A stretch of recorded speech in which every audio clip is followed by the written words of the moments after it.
서울의 가을바람이 차갑게 불어오는 10월, 명문 사립고등학교 교실 안의 창밖으로 단풍이 물든 산맥이 보이는 그곳에서 소유리 선생님은 교탁에 서서 학생들의 시험지를 내려다보고 있었다. 그녀의 손가락이 살짝 떨렸다. 소라 양이 그녀의 목소리가 교실을 가득 채웠다. 모든 학생들의 시선이 한 곳으로 쏠렸다. 교실 맨 뒤편, 창가 자리에 앉아있는 검은 피부의 소녀, 소라. 그녀는 고개를 들었고 그 순간 소유리의 입에서 예상치 못한 말이 튀어나왔다. 이번 시험, 너는 F야. 낙제. 교실이 웅성거렸다. 소라는 눈을 동그랗게 뜨고 선생님을 바라보았다. 선생님, 그럴 리가 없어요. 제가 열심히 했는데요. 그녀의 목소리는 떨렸지만 강인함이 배어 있었다. 소라는 미국에서 태어난 한인 어머니와 아프리카계 미국인 아버지의 딸로 한국에 와서 2년째 생활 중이었다.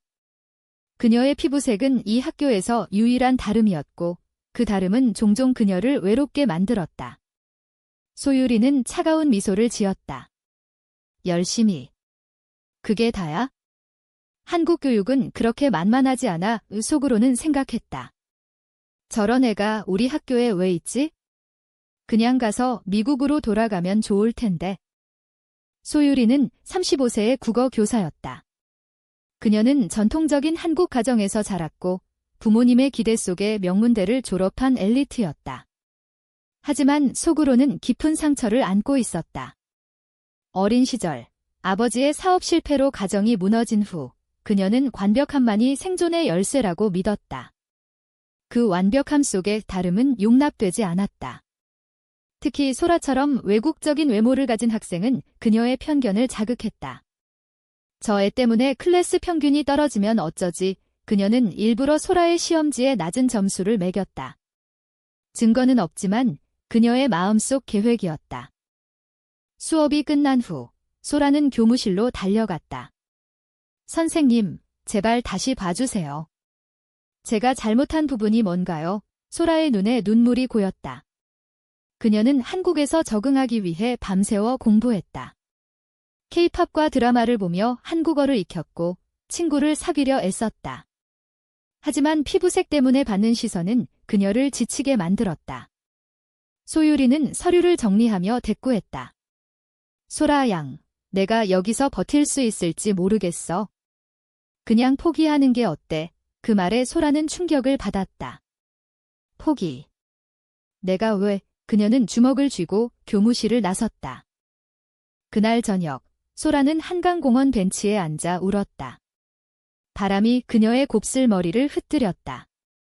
엄마, 나 한국에서 살 수 있을까? 그녀는 어머니에게 전화를 걸었지만 신호음만 울렸다. 멀리서 보이는 서울의 불빛이 그녀를 위로하는 듯 했다. 한편 소유리는 집으로 돌아와 창밖을 바라보았다. 내가 왜 그랬지? 가슴이 답답했다. 그녀의 삶은 완벽했지만 텅 비어 있었다. 남편과의 이혼 후 그녀는 학생들만이 유일한 동반자였다. 그런데 왜 소라를 미워하는 걸까? 어쩌면 자신의 약함을 투영한 건지도 모른다. 다음 날 학교에서 소라는 소유리를 피했다. 하지만 운명은 그들을 엮기 시작했다. 문학 동아리 모임에서 소라는 발표를 맡았고 주제는 편견과 이해였다. 그녀는 자신의 경험을 이야기했다. 저는 피부색 때문에 차별받았어요. 하지만 그게 제 잘못인가요? 청중 속 소유리의 얼굴이 창백해졌다. 그 순간 그녀는 자신의 행동을 직시했다. 내가 괴물이었어. 모임 후 소유리는 소라를 불렀다. 미안해. 내가 잘못했어. 하지만 소라는 고개를 저었다. 미안하다고 다 끝나는 건 아니에요. 그 대화는 시작이었다. 소유리는 소라의 시험지를 다시 채점하기로 마음먹었다. 그런데 그 안에서 발견한 건 소라의 글쓰기 재능이었다. 이 애는 천재야. 이렇게 두 사람의 관계는 미묘하게 변하기 시작했다. 소유리는 소라를 특별 지도하기로 했고 소라는 그 제안을 받아들였다. 매일 방과 후 교실에서 그들은 문학을 논의했다. 소라는 한국 시인 윤동주의 시를 사랑했고 소유리는 그 열정에 감동받았다. 소라 양, 내가 쓰는 글은 정말 감동적이야. 소유리의 칭찬에 소라는 처음으로 웃었다. 그 웃음이 소유리의 가슴을 울렸다. 이 아이는 순수해 하지만 아직 편견의 그림자는 남아 있었다. 학교에서 소문이 돌기 시작했다. 소유리 선생님이 흑인 애를 편애해. 그 소문은 소유리를 불안하게 만들었다. 겨울이 다가오면서 서울의 거리는 눈으로 뒤덮였다. 소유리와 소라의 만남은 점점 잦아졌다. 특별 지도는 단순한 수업을 넘어 대화로 이어졌다. 선생님, 한국 사람들은 왜 외국인을 싫어해요? 소라의 질문에 소유리는 대답을 망설였다. 모두가 그런 건 아니야? 나도. 처음엔 그랬지만 그녀는 자신의 어린 시절을 털어놓았다. 우리 집은 가난했어. 아버지가 사업에 실패해서 나는 항상 한국인답게 살아야 했어. 다름은 약점이라고 생각했지? 소라는 고개를 끄덕였다. 저도 미국에서 태어났지만 한국 피가 흘러요. 엄마가 한국인이시거든요. 그런데 여기 와서야 제가 다르다는 걸 느꼈어요. 그 대화 속에서 두 사람은 공감대를 형성했다. 소유리는 소라의 글을 읽으며 그녀의 고독을 느꼈다. 소라는 시를 통해 자신의 감정을 표현했다. 바람처럼 자유롭고 싶어요. 선생님 그 말에 소유리는 가슴이 아팠다. 학교에서 소라는 여전히 따돌림을 받았다. 그부들이 흑인애라고 속삭이는 소리가 들렸다. 한 번은 체육 시간에 공이 소라의 머리를 스쳤다. 미안, 안 보였어. 아이들의 웃음소리가 터졌다. 소유리는 그 장면을 보고 화가 났다. 모두 멈춰. 이런 행동은 용납 못해. 그녀는 아이들을 꾸짖었고 소라를 보호했다. 그날 이후 소라는 소유리에게 고마움을 느꼈다. 선생님, 고마워요. 하지만 충돌이 시작되었다. 소유리의 동료 교사들이 그녀를 비난했다. 유리야, 왜 저 애를 그렇게 챙겨? 학교 이미지가 떨어지면 어쩌려고? 소유리는 대답했다. 이미지가 뭐가 중요해? 아이의 미래가 중요하지. 속으로는 불안했다.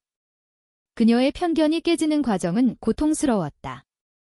밤에 그녀는 꿈을 꾸었다. 어린 자신과 소라가 함께 서 있는 꿈. 나는 왜 그녀를 미워했지? 한편 소라는 집에서 어머니와 대화했다. 엄마, 학교 선생님이 나를 도와주셔. 어머니는 웃었다. 좋은 일이네. 한국은 변하고 있어. 하지만 소라는 마음속으로 소유리를 생각했다. 선생님은 특별해. 그 감정은 우정 이상이었다. 소라는 K-드라마를 보며 로맨스를 꿈꿨다. 그런데 왜 소유리의 얼굴이 떠오르는 걸까? 크리스마스 이브, 소유리는 소라를 카페로 불렀다. 선물 줄게. 그녀는 소라의 글을 모아 책으로 만들어 주었다.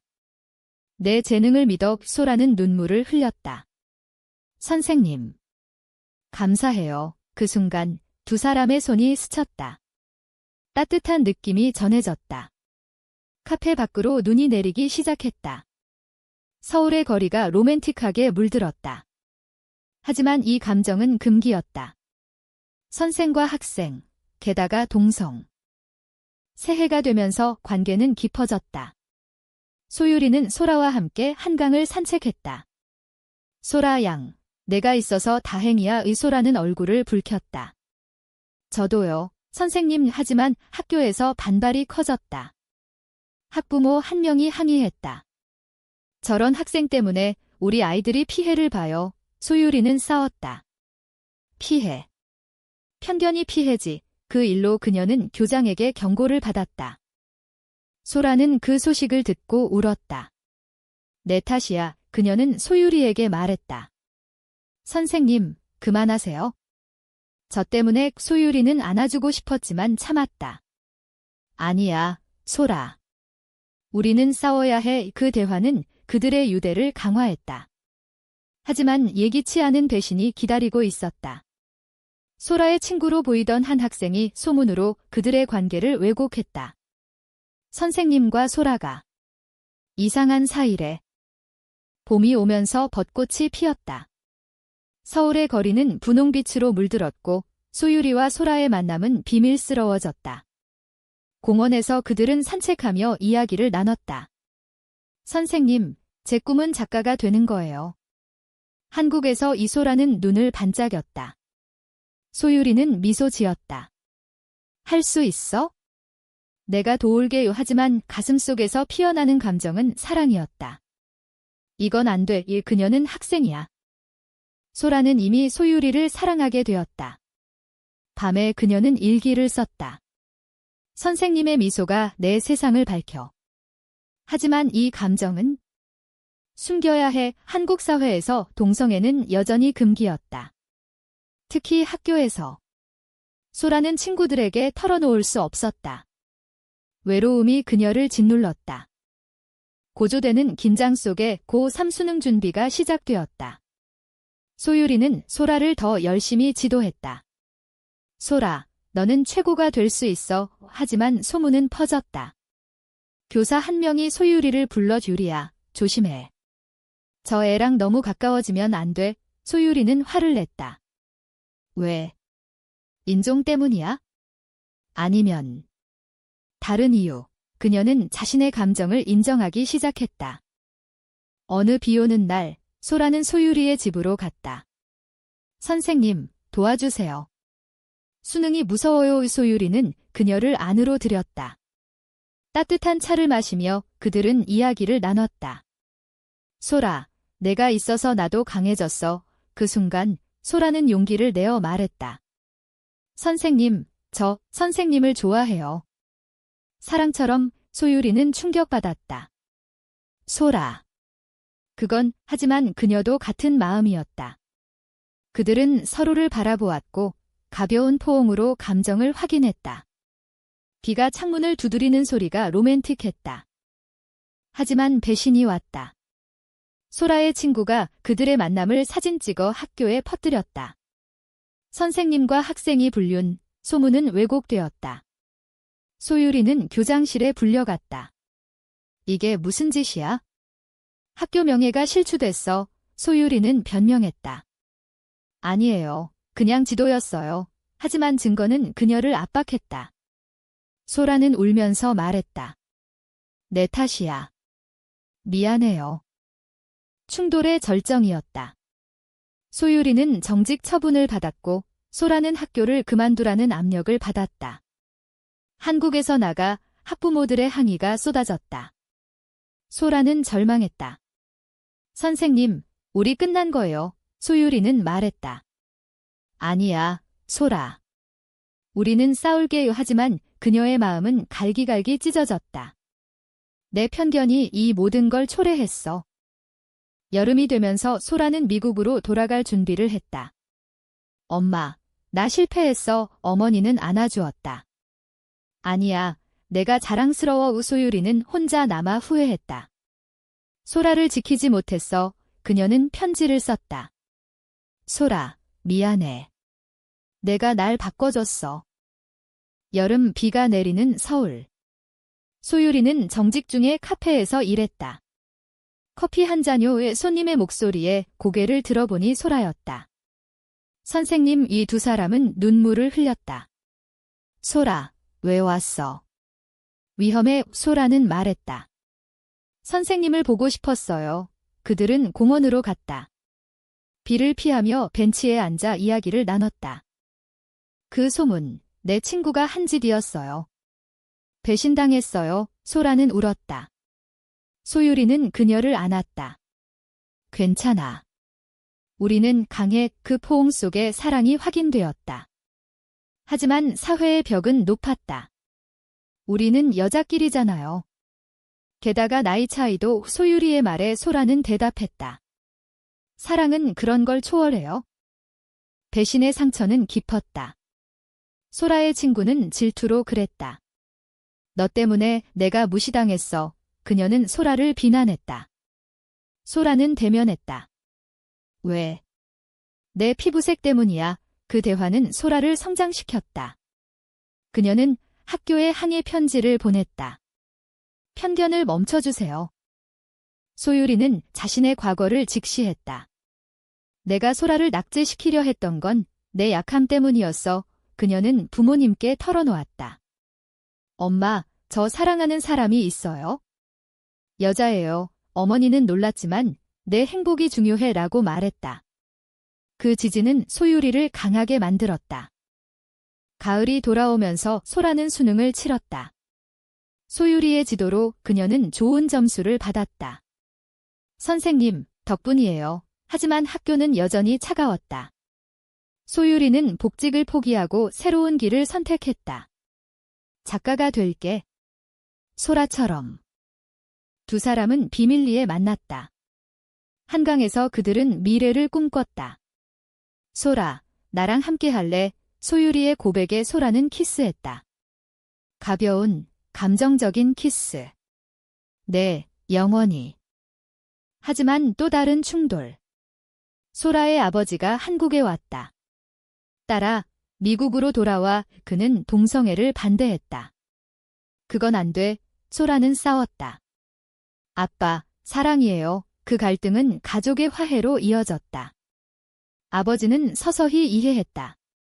내 행복이 중요하구나. 겨울 눈이 내리는 날, 소유리와 소라는 산책했다. 소라, 내가 없으면 안 돼의 소유리의 말에 소라는 미소 지었다. 저도요. 그들의 사랑은 깊어졌다. 문화축제에서 소라는 자신의 이야기를 발표했다. 편견을 넘어 사랑을 찾았어요. 청중은 박수를 쳤다. 사회는 변하고 있었다. K-팝 스타들의 커밍아웃이 늘었고 LGBT 권리가 논의되었다. 소유리는 책을 썼다. 편견의 그늘에서 피어난 꽃. 소라가 모델이었다. 책은 베스트셀러가 되었다. 하지만 과거의 상처는 남았다. 소유리는 소라에게 사과했다. 처음에 너를 낙제시키려 했어? 미안해. 유소라는 용서했다. 그 덕에 우리가 만났잖아요. 그 용서는 그들을 더 강하게 만들었다. 봄벚꽃 아래 그들은 약속했다. 함께할게. 우소라는 대학에 합격했고 소유리는 새로운 학교에서 가르쳤다. 그들의 관계는 비밀이었지만 행복했다. 고조의 순간 소라의 전 친구가 사과하러 왔다. 미안해. 질투했어. 소라는 안아주었다. 용서할게. 그 화해는 인문적인 메시지를 전했다. 여름이 끝나갈 무렵 소유리와 소라는 제주도로 여행했다. 바다를 보며 그들은 이야기를 나눴다. 소라, 내가 내 인생을 바꿔줬어. 소라는 웃었다. 선생님도요. 그들의 사랑은 사회의 변화를 상징했다. 서울로 돌아와 그들은 함께 살기로 했다. 편견은 사라지지 않지만 우리는 이겨낼게. 소유리의 말에 소라는 고개를 끄덕였다. 책 출간 파티에서 그들은 공개적으로 손을 잡았다. 이게 우리의 이야기예요. 결말은 희망적이었다. 소라는 작가가 되었고 소유리는 교육자로서 LGBT 권리를 옹호했다. 사랑은 색깔이나 성별을 초월해 그들의 여정은 한국 사회에 메시지를 남겼다. 예상치 못한 사랑이 편견을 녹였다. 끝으로 한강공원에서 그들은 벤치를 앉아 추억했다. 처음 낙제 소식 들었을 때 이게 될 줄 몰랐어. 소라의 말에 소유리는 웃었다. 운명이야. 가을바람이 그들을 감쌌다. 행복한 결말, 인문적인 여운.